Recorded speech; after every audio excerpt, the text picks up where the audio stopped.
Brilliant. So today's all about decolonization and digital extractivism within the fields of ICT and concerning sustainability. Our first speaker is Corinne Cath from the University of Delft. Her research is entitled Loud Men Speaking Loudly, and can environmental activists participate in internet guidance? She's a postdoctoral anthropologist studying internet governance, and her main work focuses on a case study on the internet engineering I've got it. Tech task force, depoliticizing tech decision making. So, without further ado, come in, quick. I'll hand over to Corinne Cath, and we'll get started. Good morning, everyone. Just wanted to double check that you can hear me. Yes. Yeah. Great. Okay. Thanks so much for inviting me today and for allowing me to talk a little bit about questions at the intersection of internet governance, organizational cultures, and the impact of internet technologies, in particular, the standards that connect networks together on the environment. Next slide, please. So I can pretty much skip much of the introduction, but just for the folks who ran in late, I'm an anthropologist of technology. I am a fellow at the Critical Infrastructure Lab, where SICT is one of the co-PIs, and I'm also doing a postdoc at the Technical University of Delft in the Netherlands. For my PhD, I wrote an ethnography focused on civil society participation in internet governance. So in the bodies that define how different technical bits and bobs of the internet work. And specifically, I looked at why civil society struggle to get their voices heard in these ostensibly open multi-stakeholder spaces. And what that means for their ability to advocate on a number of issues, including human rights, but also environmentalism within the technical, these kind of technical debates. And my research was generously funded by the Ford Foundation. Next slide, please. Now, for the outline of this talk, what I want to do is essentially four things. I want to talk a little bit about what internet governance is, and why I both wrote my PhD about it and subsequently a report, which I will be drawing for the talk today, looking at the suitability of internet governance for civil society interventions. I'll be doing a little bit of scene setting and like why it is so surprisingly hard for civil society to participate in internet governance discussions. I'll go over some of the findings of my research and try to make those relevant for the folks in the room like yourselves who are really interested in understanding the intersection between how the internet works and its impact on the environment, or how technology more broadly works and its intersection with climate change. And in the fourth section, I'll go into some recommendations and questions and answers. And I'm also super excited to have a conversation with you all today and hear about what you've been doing this week. For context, it's good to know that the talk that I'm giving today is based on 3 years of ethnographic fieldwork and my PhD research at the University of Oxford. And the report that I will be drawing from and referring to is called Loud Men Talking Loudly. And it outlines both the cultural hurdles that civil society participants currently face in internet governance and how these could potentially be overcome. Next slide, please. So why this report? Why this research? So in April of this year, I published a report on the exclusionary cultures of internet governance and how these cultures make it very difficult for civil society folks to participate in key debates that shape how the internet works, including, for example, how much energy it consumes and for what purposes. Now, part of the reason why I did my PhD research and why I wrote this report subsequently is because internet governance organizations are often described as being open and accessible to all, right? And these are big organizations where key debates happen about internet infrastructure, for instance, web standards, how browsers function, how networks connect. And while they might seem open on paper, in practice, I found they're culturally quite closed off, that they can be quite hostile and surprisingly hard to participate in, especially for civil society, doubly so for folks in civil society from the majority world. And this is a problem, obviously, because these exclusionary cultures make it extra hard for civil society, the people who are often most impacted by decisions made by technological elites about how the internet functions, to bring their perspective, right? To bring a much needed non-commercial public interest perspective to debates about the technical functioning of the internet and its impact on the environment. And what we see is that the decisions made within these internet governance bodies directly impact the environmental, our world. As these technologies are often optimized for commercial ends, for instance, like caching or storing content in multiple data centers, or optimizing technology for latency rather than, as they could also do, for minimizing energy consumption. Or to put it a bit more plainly, I guess, these bodies make decisions that lead to outcomes where technologies tend to focus on making sure that we can all access our email or our Netflix accounts super, super fast. But that speed comes at an environmental cost that we might want to reconsider. And one place to start asking those questions is in internet governance organizations. Now, for those in the room who are new to internet governance organizations, these tend to be big industry-driven bodies where sets of technology companies, and some of the most familiar names go to these places, so Apple, Huawei, Akamai, Google, Meta, you name them, they all send their engineers to these bodies, or their lawyers, depending on the type of body. And they meet on a regular basis to develop technologies and policies in which they have a shared interest, like internet standards, which enable different products and networks to exchange information seamlessly. Now, some examples are the Internet Engineering Task Force, or IETF, or the Internet Corporation for Assigned Names and Numbers, or ICANN. Now, for the purpose of this talk, you don't need to know these organizations in detail, but what you do need to know is that there are venues where tech companies come together with other tech companies and governments and civil society to discuss and build technologies that make the internet function. Now, to the people in the room who have already participated in some of these bodies, you might not be so surprised by my findings, namely that these organizations that tend to pride themselves on being open and accessible can be quite closed off to civil society concerns. But interestingly enough, very little either policy documentation or academic documentation of the type of hostility that is present in these bodies exists, right? A lot of the literature that I've written, a lot of the reports that are out there, very much like underscore this mistaken notion that these bodies are super open, very welcoming, et cetera, et cetera. Now, being real about how difficult it is to participate in these kind of discussions is important, especially as people with a climate change agenda are joining these internet governance bodies to try and reduce the toxic impact of technologies on the environment, and they are struggling to get heard. Next slide, please.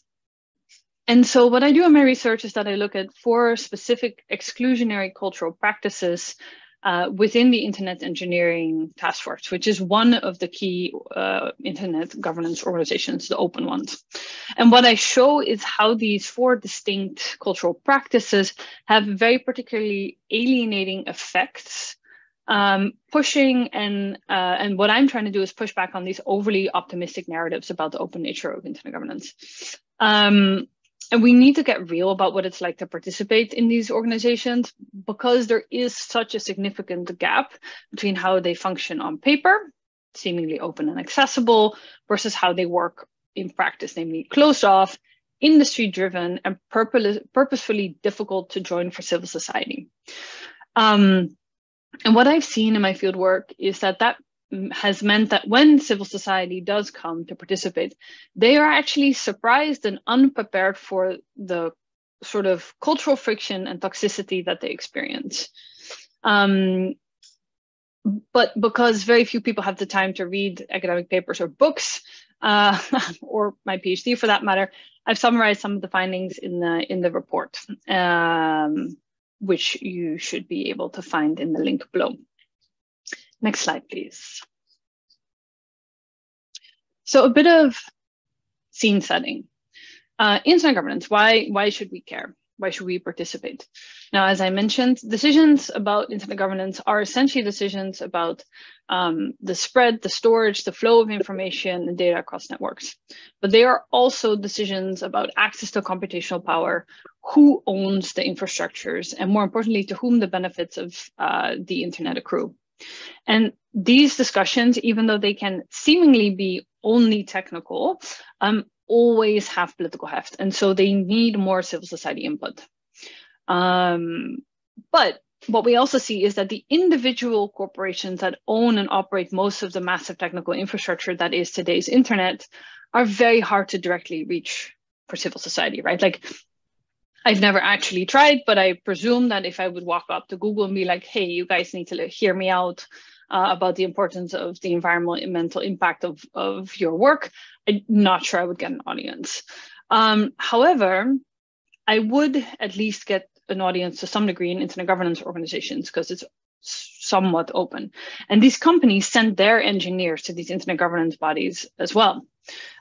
So as I mentioned, it brings together some of the biggest players, Apple, Google, Microsoft, and you can directly engage them. You can directly join conversations about infrastructural possibilities and priorities. Next slide, please. Now, this raises the question how suitable internet governance organizations are as sites of civil society participation. And as places where we can engage companies on their environmental footprint. Next slide, please. The trick, though, is that on paper, these bodies seem very suitable for doing that kind of advocacy work. When we look at the founding documents or academic work or policymaker enthusiasm about like open multi-stakeholder internet governance, it all points towards these organizations being a good place for civil society to participate. Next slide, please. But in practice, this is much less so. What I have seen in my fieldwork is that when organizations dedicated to civil liberties or human rights or environmental justice, when they branch out on technical issues in internet governance, they are often surprised by and unprepared for the toxicity of internet governance cultures.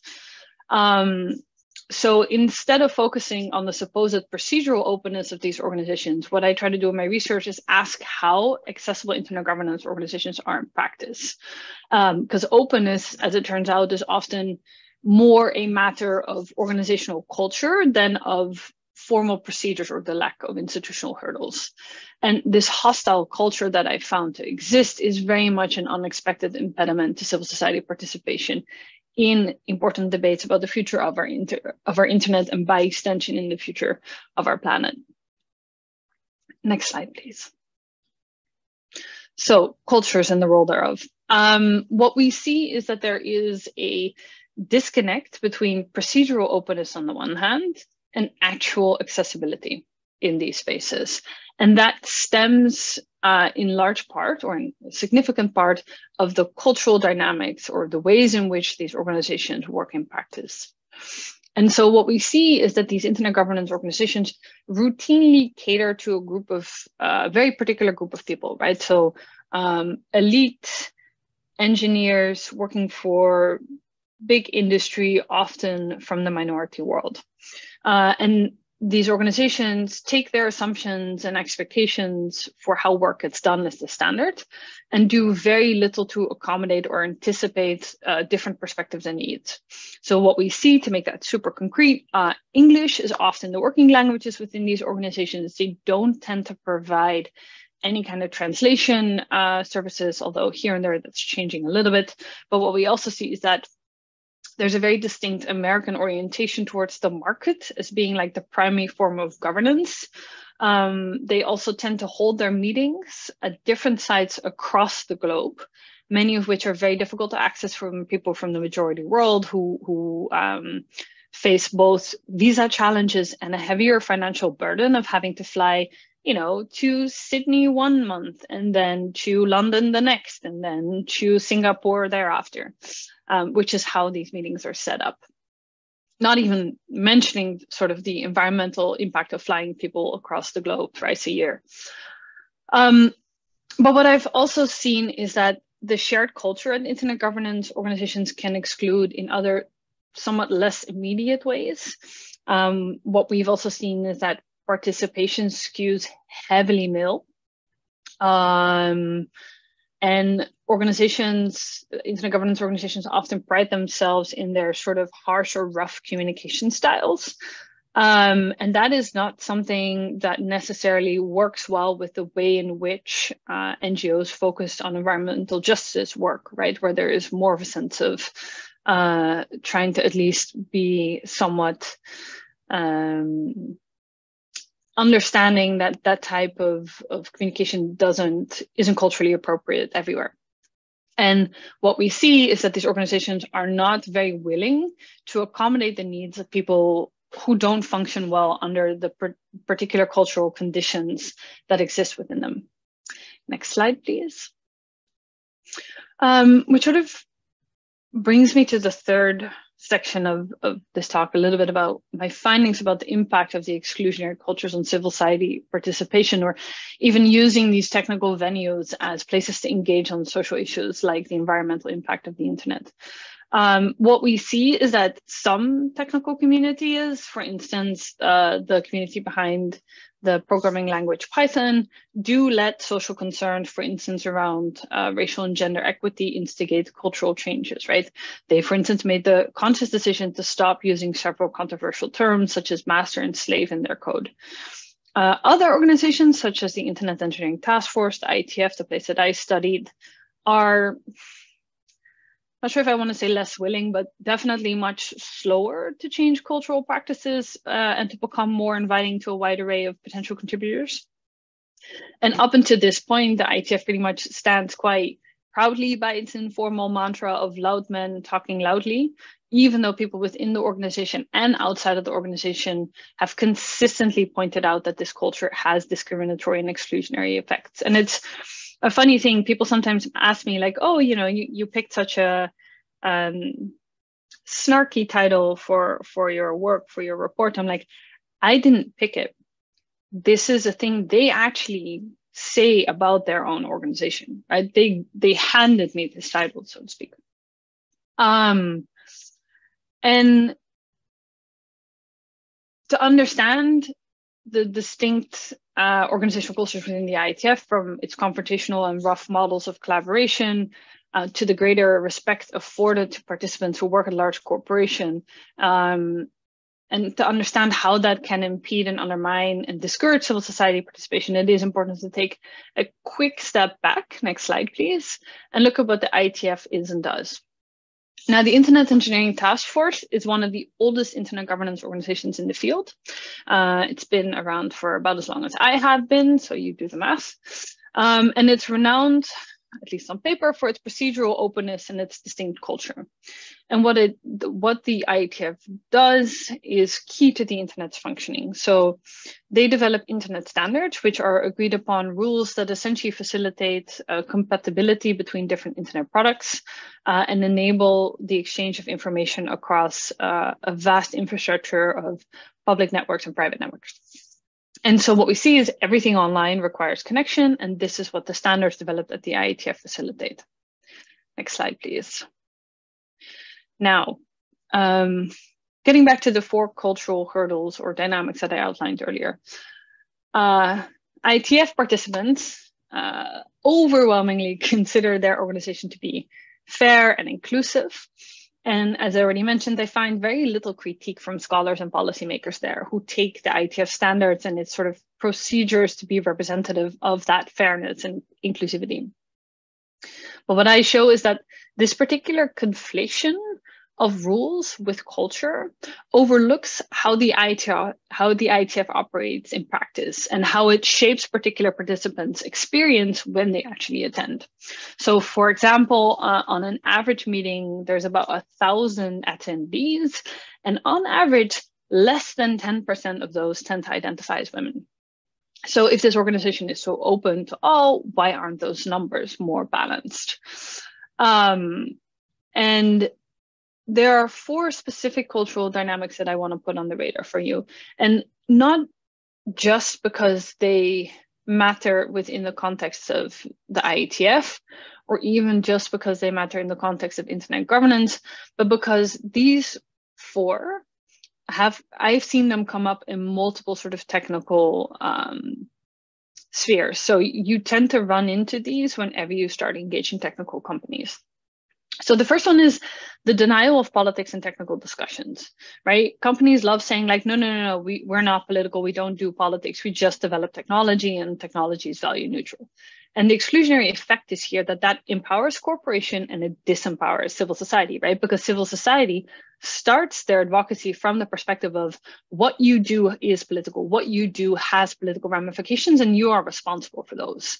And companies say like, no, we don't accept the premise, the work we do isn't political, and hence we aren't responsible for the ramifications. Another one is that they use procedural openness as a distraction, right? They say, oh, but we're already open, so like you can come here and show up. And that is good enough, right? And that is hard for civil society because it essentially delegitimizes their critique. Many of these spaces rely heavily on informal networking. So these, the people who go here have gone here for a long time. They have links to other to other companies because they're tied together in the industry. And it is really hard to break into that when you're civil society, right? Because what do you bring? Who are the users that you represent in terms of like actual internet users? And the fourth cultural dynamic is really abrasive working practices. And when you create a culture of, but I'm, yes, I'm a little bit rough, but like, I got to be able to tell you that you're wrong, or we'll start building bad technology, that quite quickly devolves into enabling sexism and racism to persist. Next slide, please. And I want to zoom in on the denial of politics, because again, this is something that you will find across a number of technical areas, and it's a key thing to understand when engaging tech companies in general, and especially when it comes to engaging them on issues of environmental justice. So we don't do politics. It's almost an official mantra at the IETF, and it's a key challenge for civil society. Far more so than the technical difficulty of discussions, right? A lot of the people that I know from civil society who go to these spaces are very technically literate. They're very proficient engineers. That's not the challenge. The challenge is that they do engineering from a political standpoint.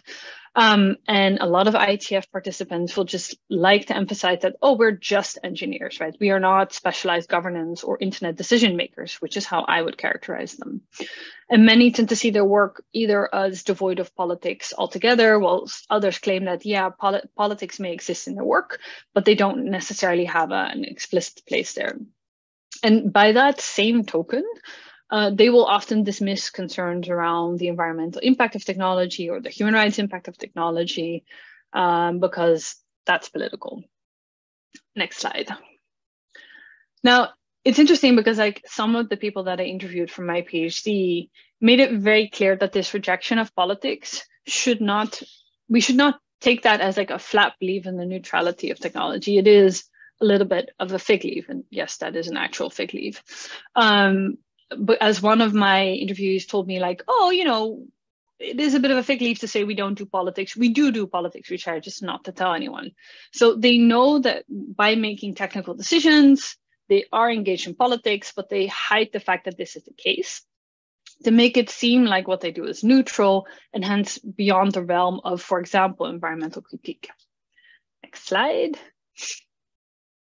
So what we see is that the impact of the cultural imperative to downplay politics and technical discussions creates a particularly steep hurdle for civil society. It serves to marginalize the kinds of political intervention that civil society puts forward, including those around the environmental impact of technology, while essentially naturalizing the status quo of market-centric governance and unbridled growth. Next slide. So what are some opportunities for action. Like, what can we do? What does this mean?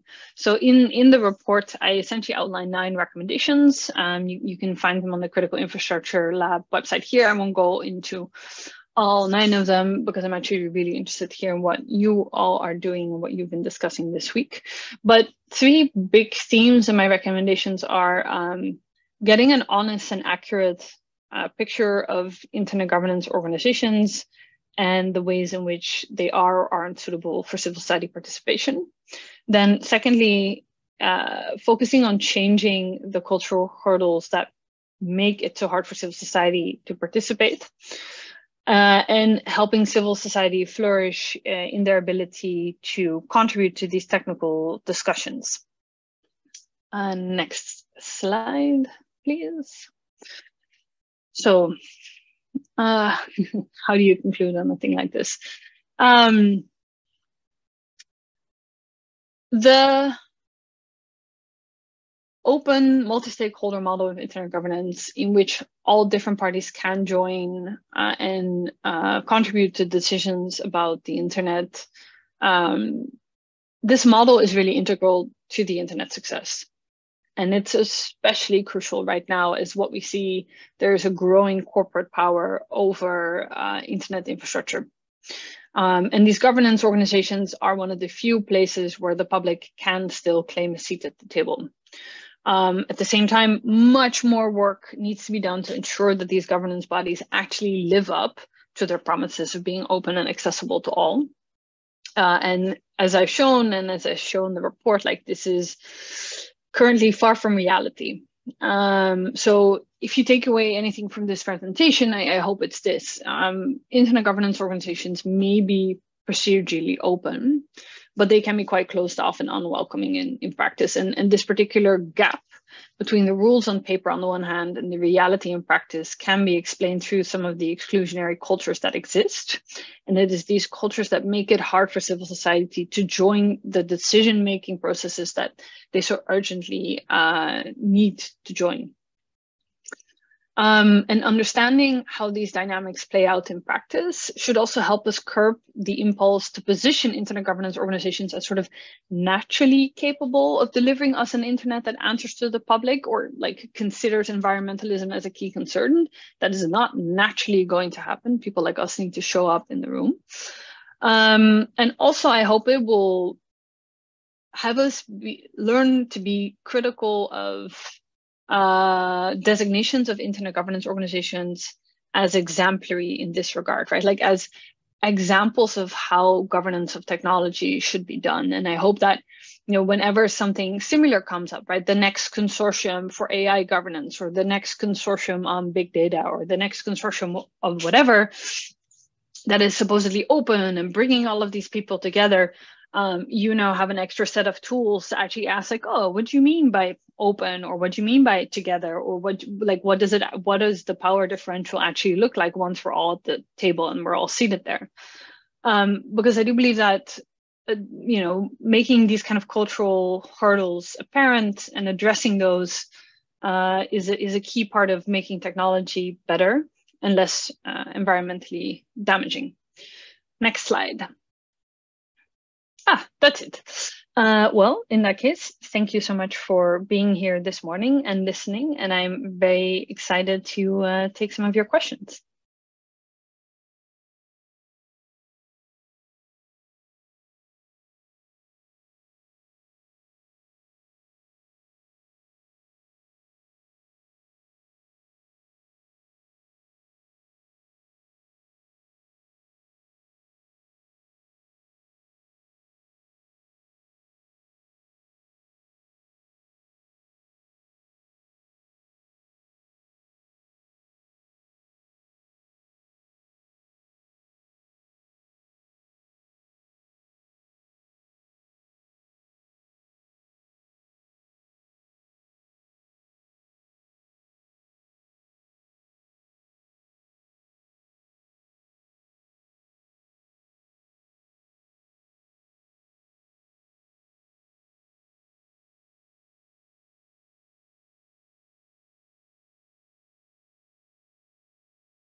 Hello. Oh, it's okay. And now? Yeah, I can hear you. Yes. I was like, wow, no questions. Okay. Okay, you don't hear my question. But I will repeat. I said that I found the presentation really interesting, but I was surprised by a point that is the fact that people in internet governance institutions said that they are not doing politics. And my question is, what is the link for you between free software communities that are involved in politics and internet governance institutions? Thank you. Sure. And again, like not all internet governance organizations will pride themselves in being apolitical, and obviously there's a difference between free and open software communities, which are much more political by nature, right? That is the point of free and open software. So the connection is that, interestingly enough,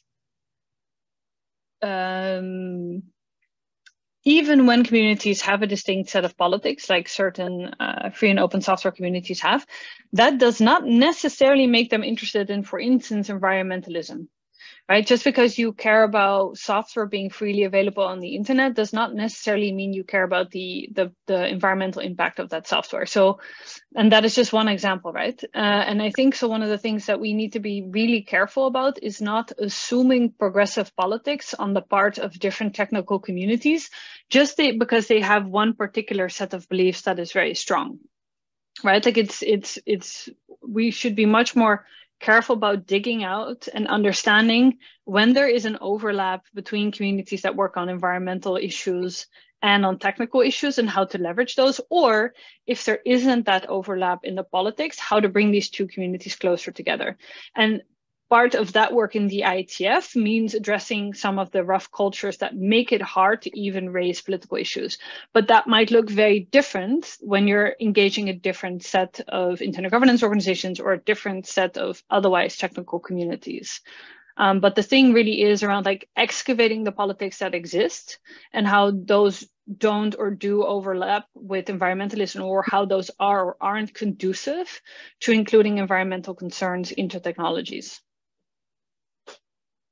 Brilliant, thank you for that. So we do have another question over from JT. Can you hear us all right, by the way? Brilliant. Perfectly. Hey, Corinne, I'm going to ask the question of JT, but I first have a clarification question for you.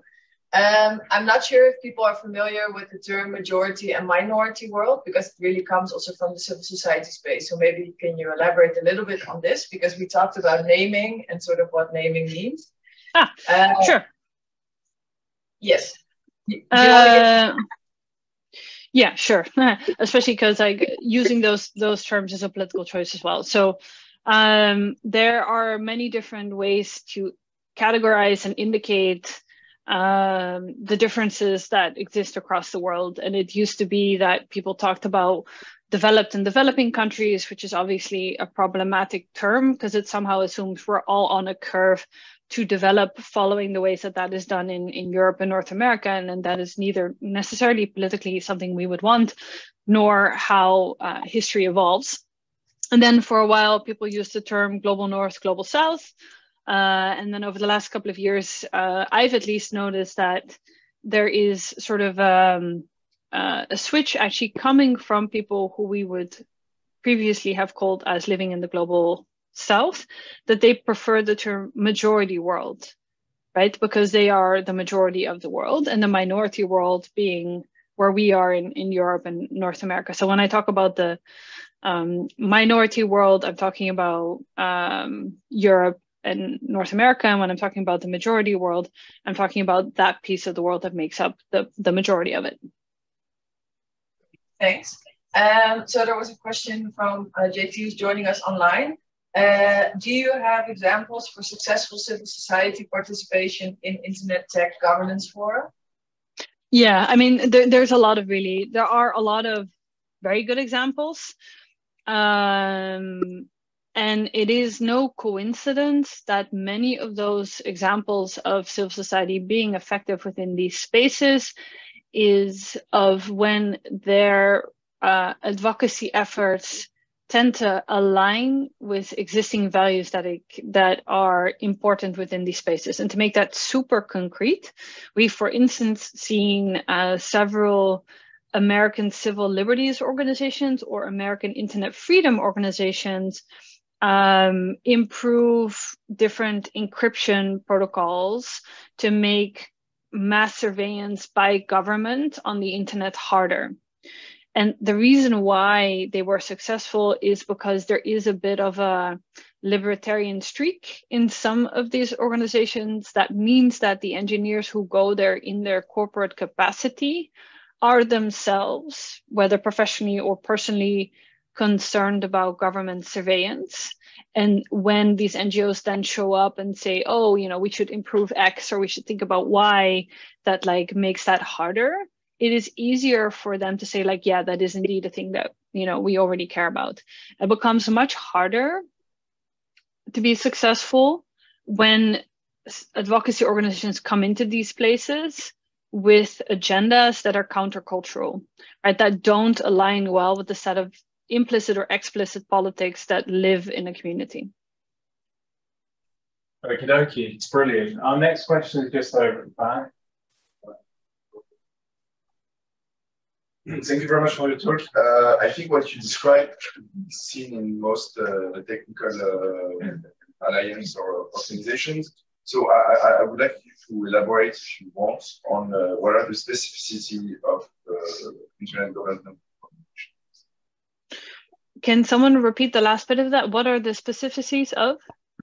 What is the specificity for internet governance organization compared to other technical organizations?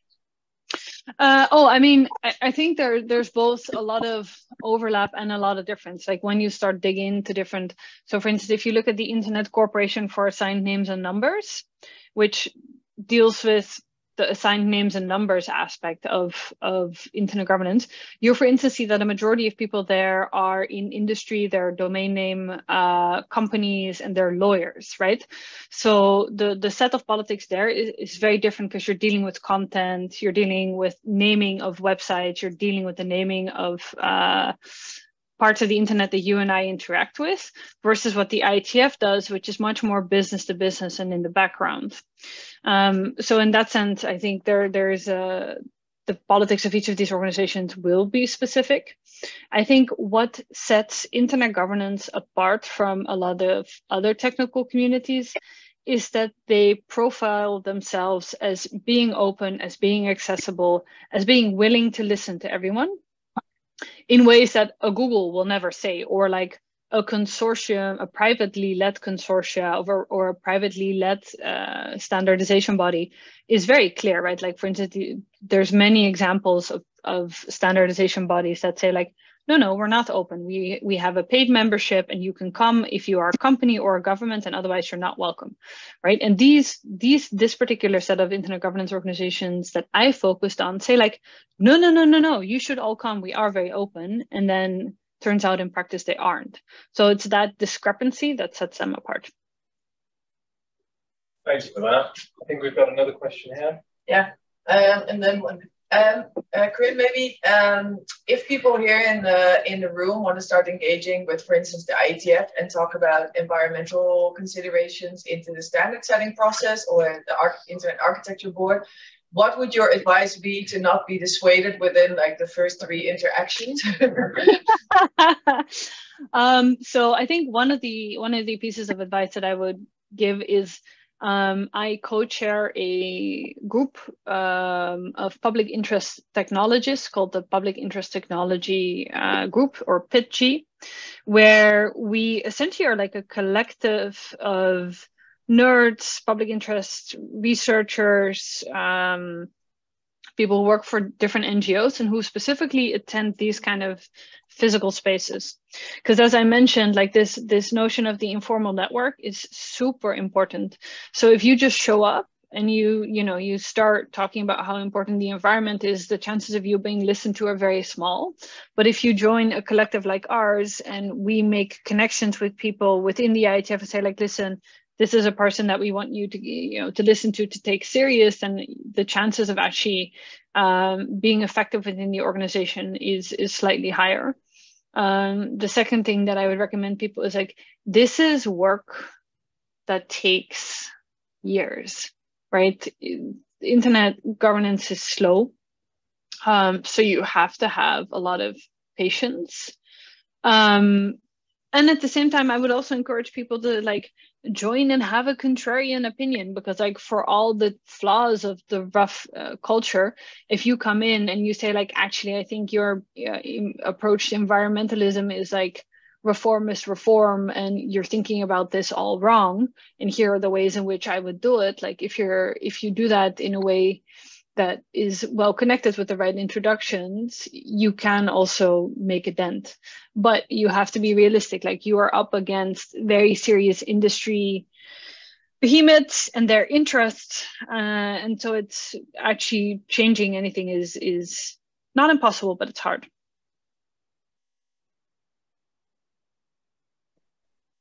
Thank you for the great talk.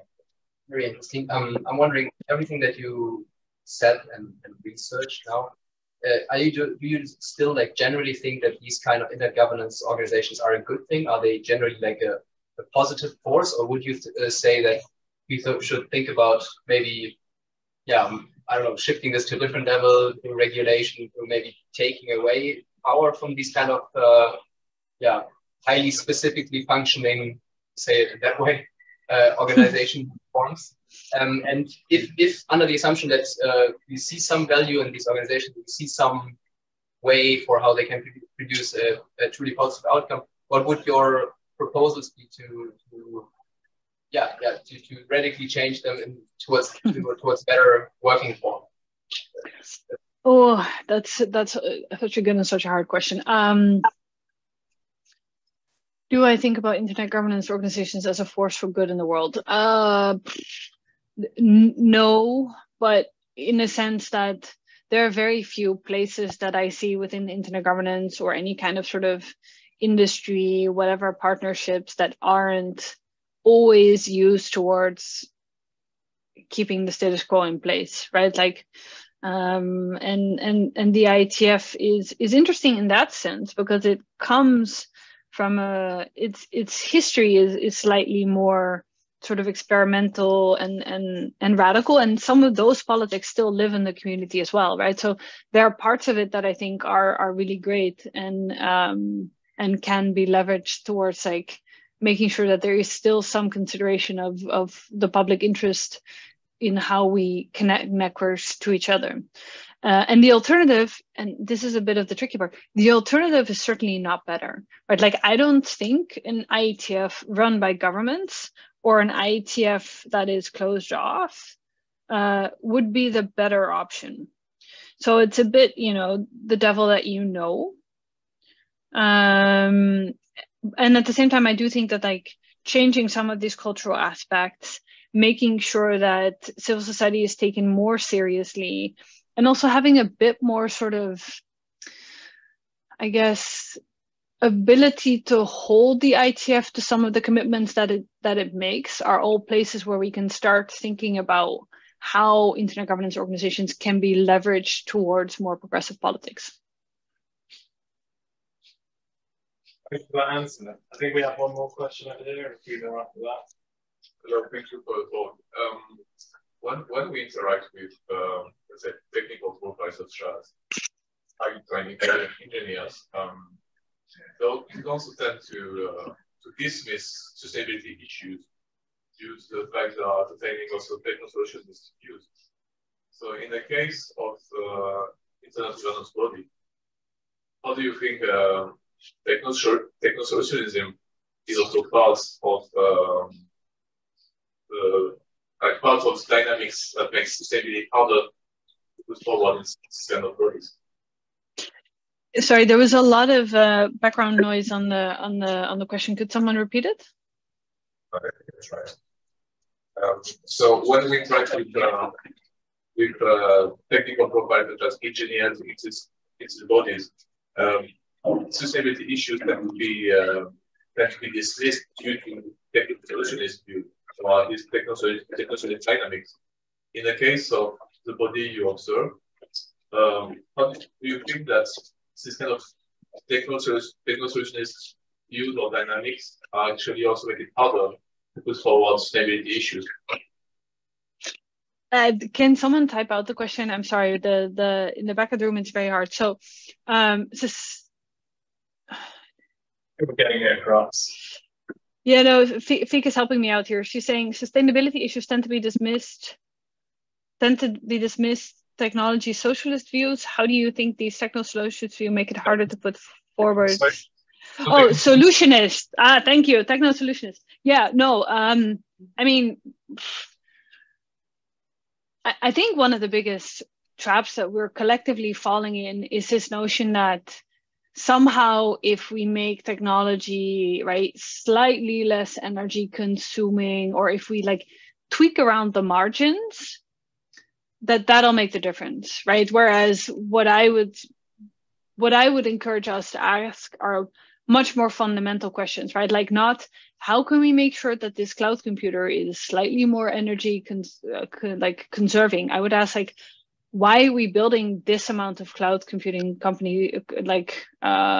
computing data centers to begin with? What industry needs are driving the expansion of those data centers, and are those industry dynamics warranted, right? So to make that a little bit more concrete is like, the internet has increasingly turned towards video, right? Like the majority of content that runs across it at this moment is video. Video, obviously very energy consuming, especially in the way that we as consumers want it. So what happens is, because we want to have our Netflix series or whatever like sent to us super fast, Netflix has a contract with a company called Cloudflare, and Cloudflare builds all of these data centers over the entirety of the world to make sure that there is always a data center close to where you and I are.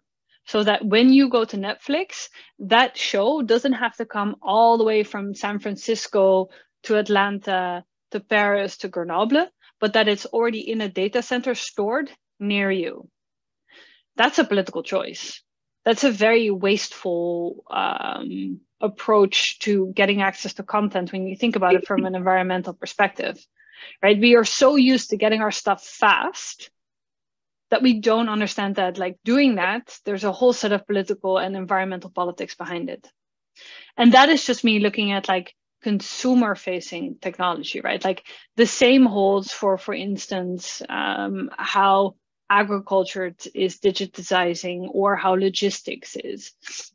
And it especially there in these sort of like business, like the digitization of businesses, that a lot of environmentally bad tech is being developed. And I think one of the questions for us to really unpack is like, when we see these developments, right? Like when you see your ability to really quickly access Netflix, what does that take environmentally? And are we comfortable with that? And how could we do it differently? And what would that mean also in terms of our consumption patterns, but also, you know, the business to business relations that exist between different companies, because obviously the environmental impact is not a thing that consumers can fix by means of their choices, but it is something that we can look at more critically. I hope that answered your question. Yeah, I think we have time for, no, we don't. Yeah, we have time for one more question. Is it the answer? Brilliant. Is there any other questions that we'd like to go through just before we move on to our next speaker? Right. You have to be in the middle. Thank you very much for the presentation. From what you stated, it's quite clear that you think that technical profiles are kind of overwhelming in those kind of organizations. What do you think would be the ideal role that engineers or other technical profiles would play a part in those organizations? Yeah. Again, a really good question, because part of me obviously would like for engineers to be politicized, right? Like, in order to raise difficult questions about the environmental impact of technology, engineers need to have an intuition around how their technical decisions have political ramifications. So that's definitely one part of it. So one part of it is politicizing engineers. At the same time, like, I know a lot of engineers who are perfectly politicized, but they work for companies, and the interests and the needs of companies are just very often orthogonal to what like a good set of environmental politics would look like. And I would also be kind of hesitant to prop up the engineering class as our environmental saviors. I think that would definitely not end up well. So I think one of the bigger questions is also like, how do we target those that actually end up making the business decisions? Because I know it's hip to say that engineers should care more. And I also at the same time think that like when they do, they are still not that effective, because they build the technology, but they don't decide how it gets built, right? Like that happens in the C-suite, that happens among shareholders, that happens somewhere else.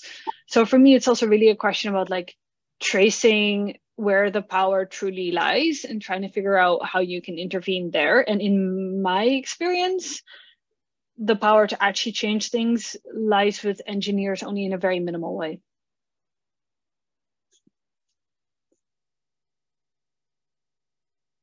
And on that bright note. Yeah. Great. So we put a link to the report and the paper in the general chat on the Framer team, so you guys can take a look at that in more detail in your own time if you like. And it might be worth something discussing over lunch later on, because from what I've seen, it's really, really interesting. So we are now going to move on in just a moment to our next speaker. But before then, I think we've got a little bit of wiggle room to get everything else set up if we need to. Are there any closing remarks or anything you'd like to say to the audience, Corinne? I mean, I just want to thank you for being here this morning, for your super excellent and incisive questions. And I am, for one, very excited to sort of hear from Fika and you all what the discussion has been over the week, because I really think that like these kind of summer schools and these kind of conversations is where it's at, and we just need more people like yourself being trained at asking how to ask truly critical questions of all of these super hard problems at the intersection of technology and climate change. Brilliant, thank you so much. So let's have another round of applause